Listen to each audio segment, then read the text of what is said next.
Hi, this is Joe from PrepAgent, and I want to talk to you about preparing for your real estate exam. The first thing I got to tell you is please don't wait. I know they talk about those weekend crash courses where you can learn everything the weekend before your exam, but unless you have some superpower like in that show Heroes or the movie X-Men where you just take everything in, then not such a great idea. It's a lot of information, and frankly, this information is not that exciting. It's this idea that they're going to give you all the information the weekend before your exam. It's all going to sink into your head, and you're going to be able to regurgitate it out that next Monday is ridiculous. Even if they were able to give the exact information it's going to be on your exam, which they're not, okay, no matter what they tell you, they're not taking the exam with you. They don't know exactly what's on your exam. But even if they did, you can't just remember all that information. It would be very difficult. It's a lot easier to remember that information if you've already studied a little bit. So I'm not saying those crash courses are bad. They're a good thing, but they're a good complement to a proper study program. They're meant to review material that you've been studying from the moment you decide to get your real estate license. And if it's a review, then you can remember it because you're not learning it all from scratch. It's not like hearing Greek. So where do you begin? So for me, the moment you decide to get your real estate license, you should start to memorize your vocabulary.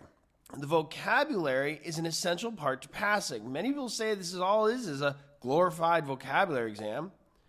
Set aside words every night. And in the morning, you're going to wake up and learn at least 5 words a day.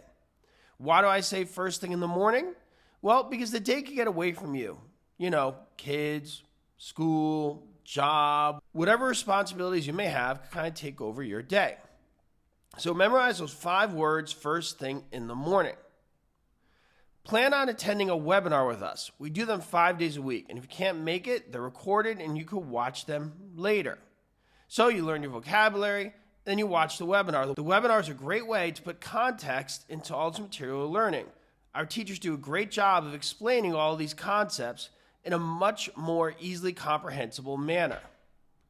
So you've memorized your vocabulary, you've attended a webinar, those vocabulary gets those specific words down, the webinar puts them in context, and then you have the questions.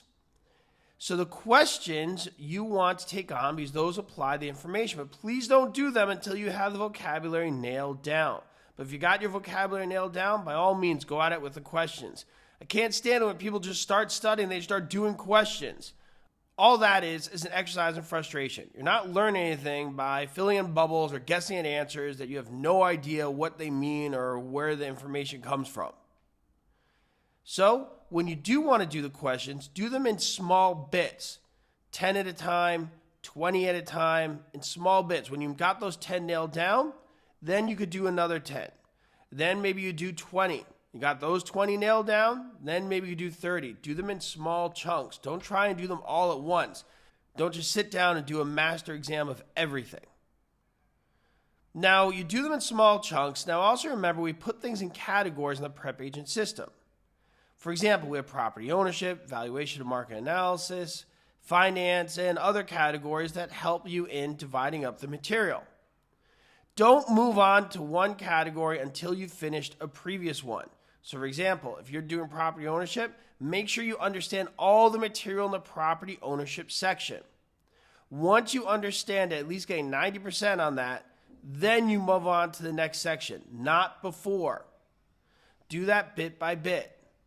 Basically what I'm trying to prevent is you guys trying to take in all the information at once and it basically means nothing. Whereas if you study it bit by bit, you'll understand each concept one at a time, and then you'll move on to the next. And by the time you've got each section down, property ownership, finance, transfer disclosure, valuation, market analysis, etc., then you could do the master exam. And when you do the master exam, you would have memorized your vocabulary, you would have done the question, you'd have sat through the webinars, and maybe watched some videos that we put together to help you understand some concepts. When you sit down to the master exam, you're just reviewing everything you learned, you're good to go, and at that point, you're ready to go for the crash course that I referenced earlier.